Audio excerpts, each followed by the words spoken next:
coaching someone on how to take a polygraph test.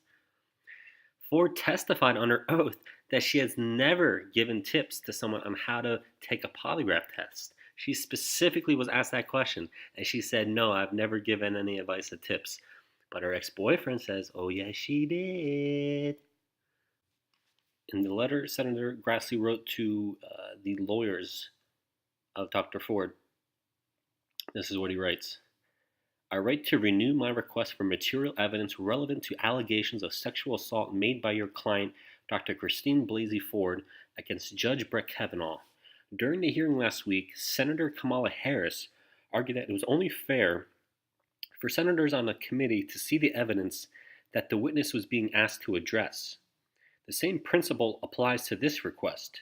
Your continued withholding of material evidence despite multiple requests is unacceptable as the Senate exercises its constitutional responsibility of advice and consent for a judicial nomination. I urge you to comply promptly with my requests. First, I renew my request for the notes from therapy sessions in which Dr. Ford discussed the alleged assault by Judge Kavanaugh. The Washington Post reported that some notes were provided to the Post, and Dr. Ford's testimony indicated that these notes were highly relevant to her allegations. These notes have been repeatedly cited as corroboration, even while written 30 years after the alleged event, and in apparent contradiction with testimony and other public statements regarding several key details of the allegations, including when the alleged attack occurred, how many individuals were present in the bedroom in which the attack was alleged to have occurred, and how many individuals attended the party. Your previous response to this request, that these records contain private, highly sensitive information that is not necessary for the committee to assess the credibility of Dr. Ford's testimony, is not justified, based on the fact that this material has been presented as a key component supporting allegations made by your client, including the presentation made to the Washington Post.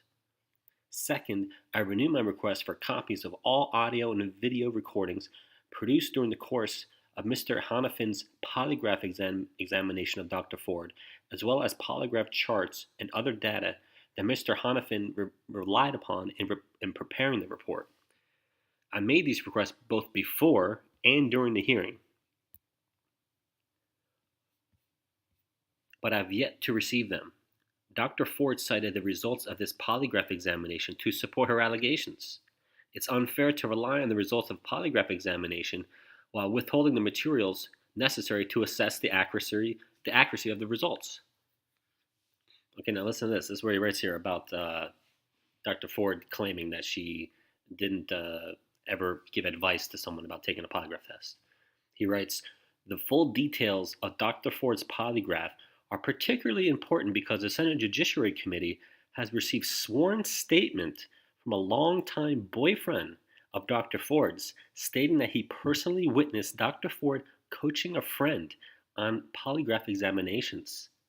When asked under oath in the hearing whether she'd ever given any tips or advice to someone who was planning on taking a polygraph, Dr. Ford replied, "Never."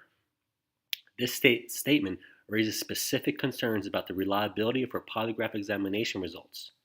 The Senate therefore needs this information. Oh boy, that's a doozy.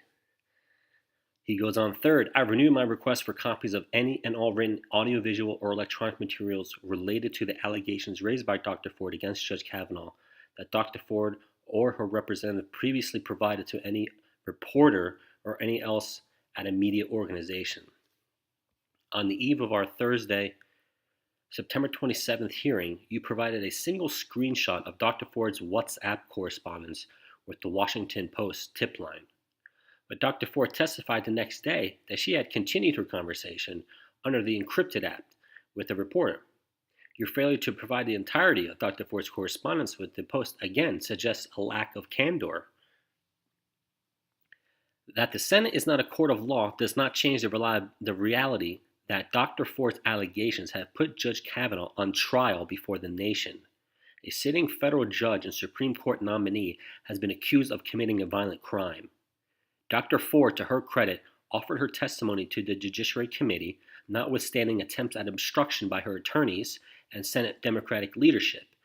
The testimony hinges on evidence to which Dr. Ford has repeatedly referred, some of which has already been provided to a nationally circulated newspaper, but which you have refused to provide to the Senate. If it is necessary to protect certain records from the public disclosure, then I'm happy to discuss how to achieve that goal.